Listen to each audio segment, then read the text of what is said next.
Marco Aurelio aveva 19 anni quando divenne l'uomo più potente del mondo. Eppure nessuno lo temeva, tutti lo rispettavano. Il suo segreto? 7 principi che oggi ti cambieranno la vita. Tra 15 minuti, quando qualcuno ti parlerà, ti ascolterà davvero. Quando darai un consiglio, lo seguiranno. Quando entrerai in una stanza, sentirai la differenza.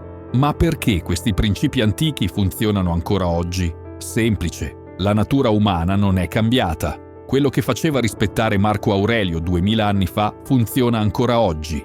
Il rispetto non si conquista con la forza, non si compra con i soldi, non arriva per caso. Seneca lo sapeva.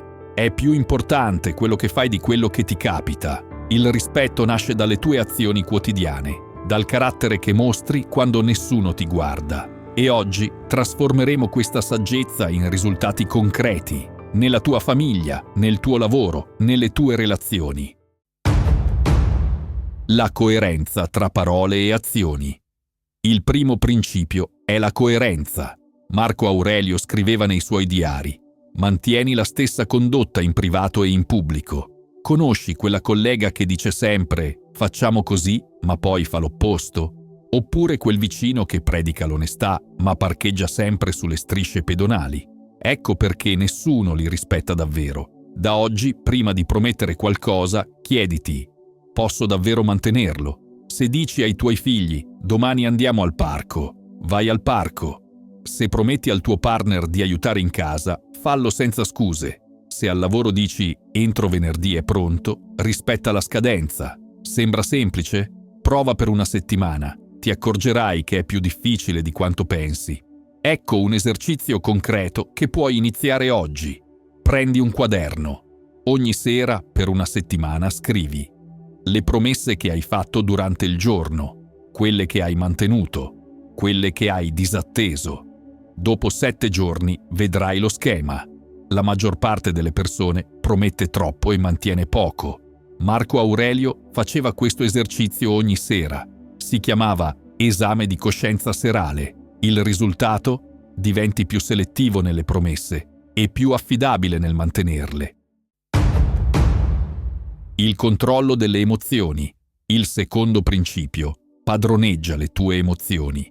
Epitteto, che era stato schiavo, insegnava: ricorda che nessuno può farti del male senza il tuo permesso. Sei in coda alle poste. Il Signore davanti a te urla contro l'impiegato. Tutti lo guardano con fastidio. Perché? Ha perso il controllo. Ora immaginati con lo stesso problema, ma rimani calmo. Parli con tono deciso, ma educato. Chi rispettano di più? La prossima volta che qualcuno ti fa arrabbiare, fermati. Conta fino a 3. Respira profondamente. Poi rispondi.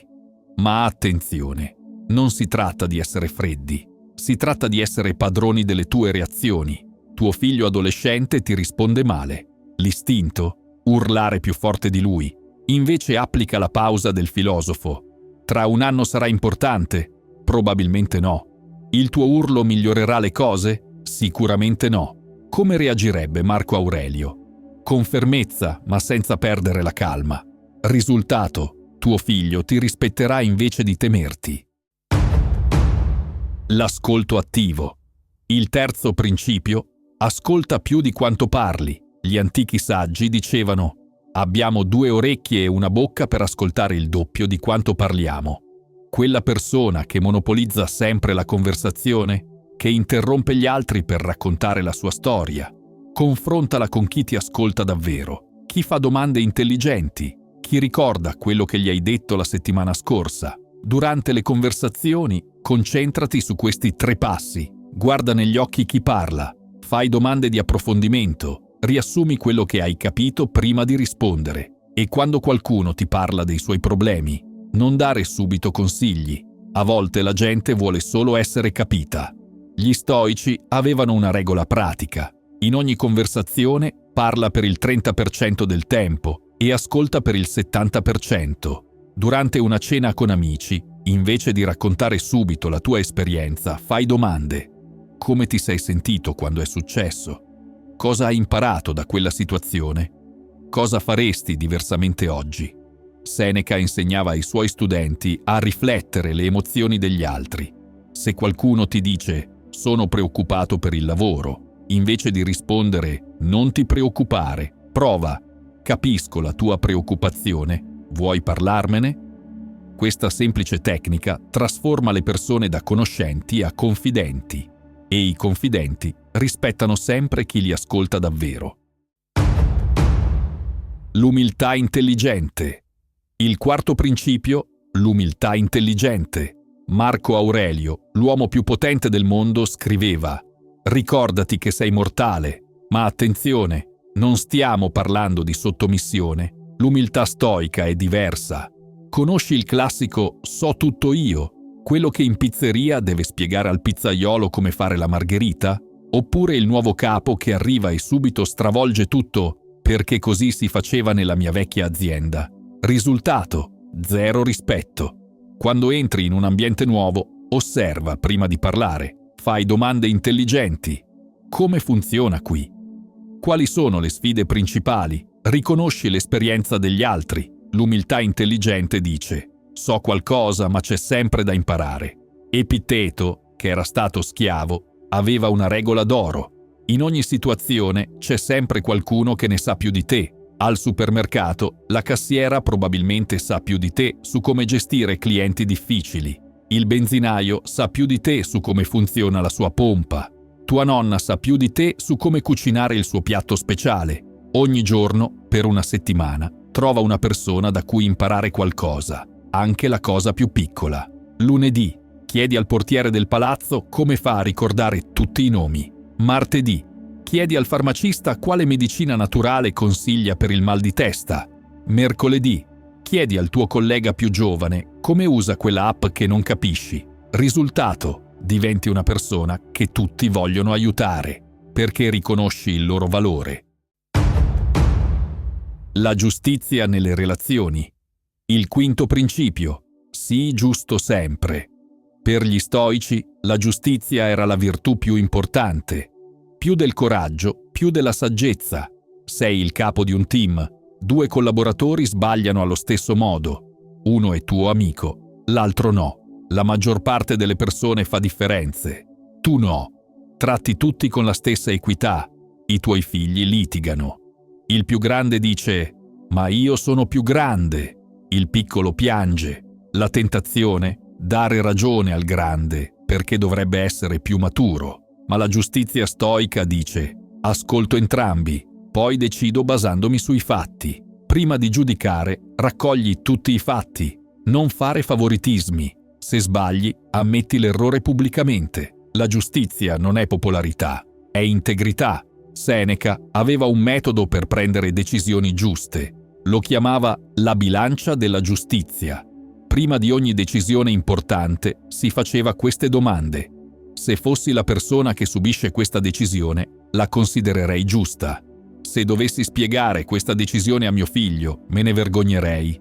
Questa decisione danneggia qualcuno ingiustamente? Devi assegnare un progetto importante. 2 candidati, uno più bravo ma antipatico, uno più simpatico ma meno capace. La bilancia di Seneca ti dice: assegna al più bravo. È giusto verso l'azienda, verso il cliente, verso il risultato finale. I tuoi 2 figli vogliono andare a dormire da un amico. Stesso giorno, stesso orario. Puoi accompagnarne solo uno. Metodo giusto. Chi ha fatto prima la richiesta, chi si è comportato meglio durante la settimana, o tiri a sorte. Ma non perché mi piace di più questo amico. Risultato: i tuoi figli sanno che le tue decisioni sono giuste, non arbitrarie, e questo genera rispetto profondo.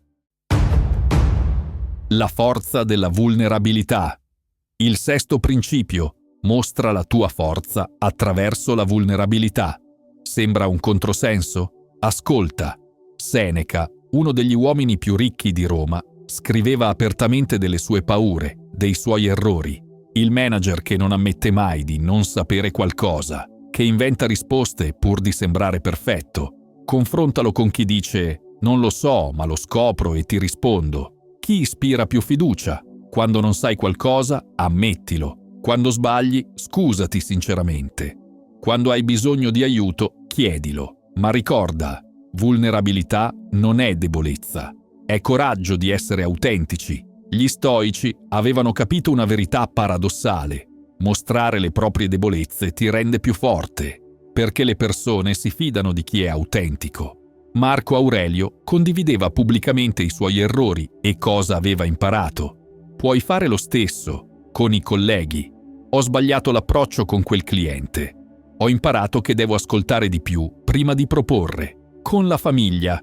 Mi dispiace di aver alzato la voce ieri sera. Ero stressato, ma non è una scusa. Sto imparando a gestire meglio lo stress. Con gli amici. Quel consiglio che vi ho dato la settimana scorsa non era il massimo. Ci ho riflettuto e penso che sia meglio così. Le persone iniziano a vederti come qualcuno che cresce continuamente. È onesto sui propri limiti. Impara dai propri errori. È sicuro abbastanza da ammettere le debolezze. Questo genera rispetto profondo, non superficiale. Una volta a settimana condividi con qualcuno un errore che hai fatto e cosa hai imparato. Non deve essere drammatico, anche piccole cose. Ho scoperto di aver giudicato male quella situazione. Mi sono reso conto di non aver ascoltato abbastanza. Ho capito che il mio approccio non era il migliore. Vedrai che le persone inizieranno a raccontarti anche i loro errori. E questo crea legami profondi di rispetto reciproco. La costanza nel tempo.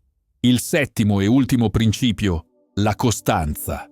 Marco Aurelio scriveva le sue riflessioni ogni sera, per anni, anche quando era stanco, anche in guerra. Quel tuo amico che va in palestra da 20 anni non è il più forte, ma ci va sempre, 3 volte a settimana, qualsiasi cosa succeda. Oppure la signora del tuo palazzo che saluta sempre tutti, da quando vivi lì, con il sole e con la pioggia. Queste persone conquistano il rispetto senza urlarlo, con la costanza. Scegli 3 comportamenti che vuoi mantenere. Essere puntuale, mantenere le promesse, trattare tutti con cortesia e fallo ogni giorno, per mesi, per anni. Il rispetto non si conquista in un giorno, si costruisce una mattina alla volta. Gli stoici credevano nei piccoli miglioramenti costanti. Seneca scriveva: ogni giorno è un'occasione per migliorare. Invece di grandi cambiamenti, fai piccoli passi quotidiani. Lunedì, rispondi alle email entro la giornata. Martedì, ringrazia almeno una persona. Mercoledì, mantieni una promessa, anche piccola. Giovedì, aiuta qualcuno senza che te lo chieda. Venerdì, ammetti un errore e scusati sinceramente. Sabato, impara qualcosa di nuovo da qualcuno. Domenica, rifletti su come sei migliorato questa settimana. Marco Aurelio governò per quasi 20 anni. La sua reputazione non si costruì in un giorno, ma ogni singolo giorno, per 20 anni, si comportò secondo i suoi principi. Tu hai davanti la stessa opportunità, non 20 anni di regno, ma decenni di vita quotidiana. Ogni mattina puoi scegliere essere la persona che rispetti o la persona che subisci. La costanza trasforma le buone intenzioni in carattere solido e il carattere solido genera rispetto duraturo. Ricapitoliamo i 7 principi per conquistare rispetto. Coerenza tra parole e azioni. Fai l'esame di coscienza serale. Controllo emotivo. Usa la pausa del filosofo di Seneca. Ascolto attivo. Applica la regola del 70-30. Umiltà intelligente. Impara qualcosa da qualcuno ogni giorno. Giustizia sempre. Usa la bilancia di Seneca per le decisioni. Vulnerabilità coraggiosa. Condividi una lezione appresa ogni settimana.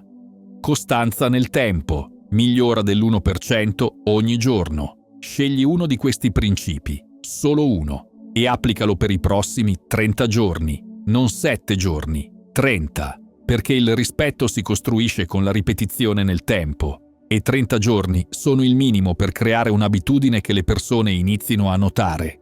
Quale principio hai scelto? Scrivilo nei commenti insieme al tuo piano per i prossimi 30 giorni.